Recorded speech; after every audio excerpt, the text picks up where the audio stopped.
Simplement, moi j'ai pensé que vous étiez toujours du côté de l'émancipation, je le suis, mais je crois pas que l'émancipation, ça soit de commencer à déterminer à partir de quelle ampleur du vêtement ou longueur de la jupe. Non, mais par contre, la question de l'égalité homme-femme. Attendez, laissez-moi terminer quand vous me posez une question, sinon c'est compliqué pour les gens qui nous écoutent. Je crois pas Plateau que sobre, être dans le sens de... ambiance sérieuse. Mais très vite, la tension monte.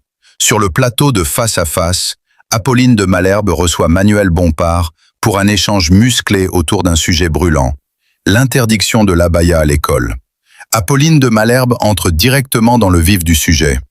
Est-ce que vous comprenez la décision du gouvernement d'interdire l'abaya dans les établissements scolaires? Manuel Bompard posé répond sans hésitation.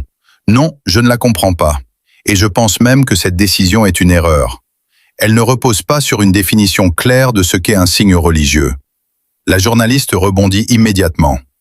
Le gouvernement considère pourtant que l'abaya est un signe religieux ostensible, contraire au principe de laïcité. Bompard secoue légèrement la tête. Mais justement, qui décide de ça? Sur quels critères? On est en train d'entrer dans une logique où l'État va juger les intentions derrière les vêtements. C'est extrêmement dangereux. Apolline de Malherbe, plus incisive. Vous ne voyez pas qu'il peut y avoir une stratégie d'entrisme religieux dans certains établissements? Bompard réplique, plus ferme. Je vois surtout qu'on instrumentalise la laïcité. La laïcité, ce n'est pas traquer les élèves. C'est garantir la liberté de conscience, y compris celle de s'habiller comme on le souhaite. La journaliste coupe. Mais enfin, l'école doit rester un espace neutre. Bompard répond du tac au tac. L'école est neutre du point de vue de l'État, pas des individus. Les élèves ont des convictions, une identité, et ça fait partie de leur liberté. Apolline insiste, visiblement agacée. Donc pour vous, porter une abaya à l'école, ce n'est pas un problème? Il répond clairement. Le problème, ce n'est pas la tenue. Le problème, c'est qu'on stigmatise une partie de la population, en particulier des jeunes filles. Un court silence s'installe. Puis Apolline relance. Mais est-ce que vous ne minimisez pas une réalité de pression religieuse dans certains territoires? Bompard reprend. Je ne minimise rien. Mais je refuse qu'on fasse des lois symboliques qui ne règlent rien.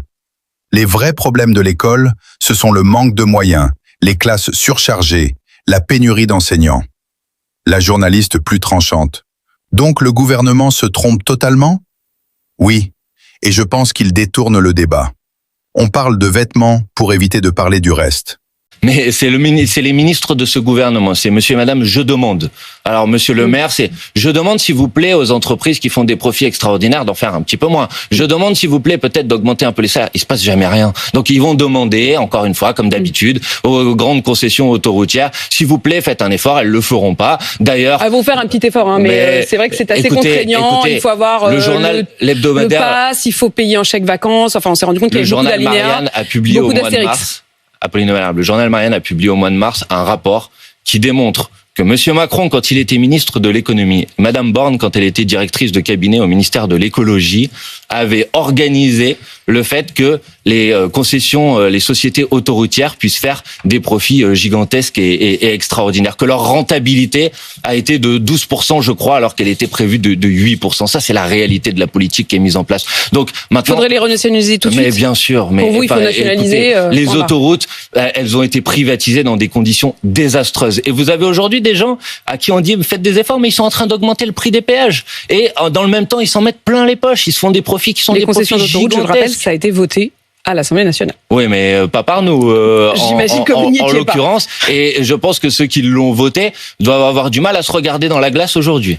Manuel Bompard, je voudrais que vous regardiez et que vous écoutiez ce reportage de Véronique Fèvre sur BFM TV à l'entrée de collèges et de lycées à Lyon. Écoutez ces jeunes filles à propos du port de l'abaya. Sur 30, on doit être 16, 18. Ouais, 16, 18. À quoi? Sur 30 élèves, à porter des abayas, même des pas voilés. Hein. Une vingtaine, on est, au moins. Il y a quelques profs qui nous regardent mal ou des trucs comme ça. Il y en a, mais après, il y en a aucun qui a osé parler, en fait. Des professeurs désarmés devant ces lycéennes. Aucun de ceux que nous avons contactés n'a accepté de nous parler face caméra.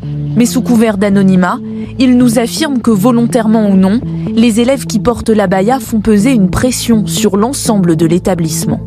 Il arrive que certaines élèves fassent des remarques à des enseignantes, surtout l'été, lorsque les bras sont découverts.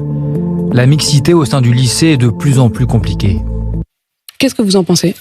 Je pense que, comme chaque année, quand on a envie de détourner l'attention sur des sujets sociaux qui sont au cœur de l'actualité, on cherche à inventer une nouvelle polémique pour s'en prendre aux musulmans. C'est inventé, je sais pas si c'est parce que je vous dis pas que le témoignage est inventé. Je trouve que l'écho médiatique que vous donnez à ce sujet me paraît totalement disproportionné. Je sais pas si vous avez pas trouvé de piscine cette année ou de plage pour parler des burkinis, donc vous avez trouvé les abayas. Et je pense que les musulmans de ce pays, ils en ont marre de servir de chair à canon médiatique. Vous voyez ? Donc de la chair à canon. Oui, bien sûr, c'est ce que vous faites en permanence, et je pense que c'est assez insupportable. Maintenant, on va parler. Non, mais je sais pas ce que je suis en train de vous dire. Je suis en train de vous dire que je suis pas obligé. Si on en parle, c'est uniquement pour en faire de la chair à canon. Je pense que vous donnez un écho médiatique à ces polémiques qui me paraît totalement disproportionné. Vous avez entendu la jeune fille, elle a quand même dit, on est 16 ou 18 Je vais répondre à vos questions. Vous voulez qu'on parle des difficultés à l'école ? Parlons des difficultés. Ah non, vous répondez à mes questions. Ouais, mais moi d'abord. Là, j'ai une question, vous m'avez pas répondu. Vous m'avez répondu qu'on avait un problème à en parler. Apolline de Malherbe, moi, je vous pose la question, qu'est-ce que vous pensez du fond ? Donc c'est pas vous qui allez décider ce que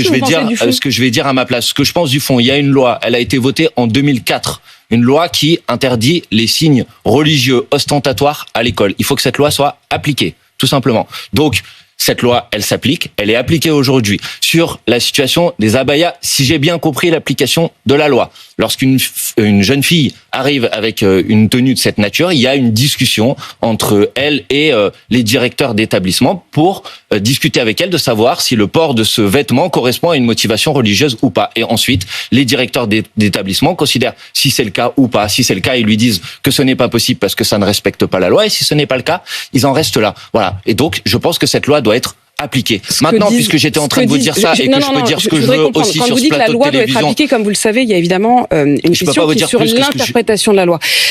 Lorsque il y a 3, 4 cas, en effet, comme vous dites, il n'y a pas de problème, les discussions se font. Ce que disent les professeurs et dans le cas de ce lycée, le proviseur, c'est que quand il y a davantage, et la jeune fille elle-même dans son témoignage dit sur 30 élèves, on doit être 16 ou 18 à porter l'abaya, vous comprenez bien que c'est difficile de discuter avec chacun à l'entrée chaque matin. Est-ce que ça, vous l'entendez ? Je comprends que ça puisse être difficile, mais qu'est-ce que vous proposez d'autre ? Je sais pas, justement, est-ce qu'il ne faut pas clarifier la loi ? Mais comment vous allez les clarifier ? Comment vous allez déterminer qu'un vêtement ample, parce que c'est une abaya, c'est un vêtement très ample, est un vêtement religieux? Vous allez le déterminer par des critères? Alors, comment vous allez faire? C'est ce que dit le recteur de votre académie, je l'ai reçu ce matin sur RMC, le recteur de l'académie d'Aix-Marseille. Il a eu ce propos très précisément à mon antenne. Il a dit, l'abaya, c'est porter l'abaya, c'est manifester ostensiblement une conviction religieuse que la jeune fille cherche à imposer.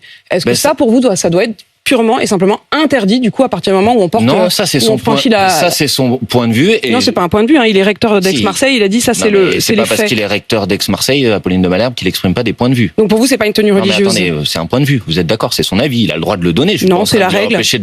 Lui, il dit que c'est la règle, après, vous pouvez dire que c'est un point de vue, lui, il dit que c'est la règle. Je ne connais pas toutes les jeunes filles qui viennent à l'école avec une abaya. Je pense qu'elles ont des motivations très différentes. Je pense que ils n'ont pas des motivations religieuses pour vous? Certaines peuvent avoir des motivations religieuses, d'autres peuvent avoir d'autres formes de motivation. Qu'est-ce que vous voulez faire d'autre que de rencontrer ces jeunes filles et de discuter avec elles? Ça peut être quoi les autres motivations?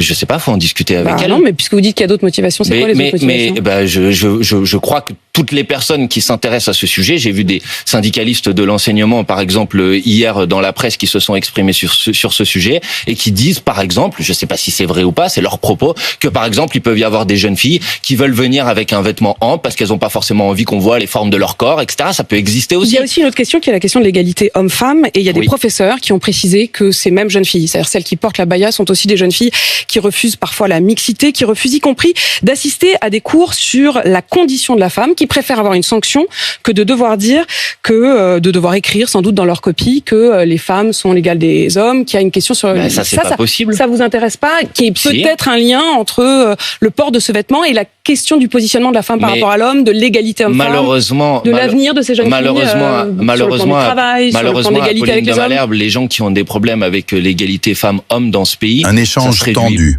révélateur d'un profond désaccord sur la définition même de la laïcité. Entre volonté de fermeté et défense des libertés individuelles, le débat reste entier. Sur ce plateau, aucune concession. Deux visions qui s'opposent frontalement dans un climat électrique. Et une question qui demeure. Où placer la limite entre neutralité et liberté ?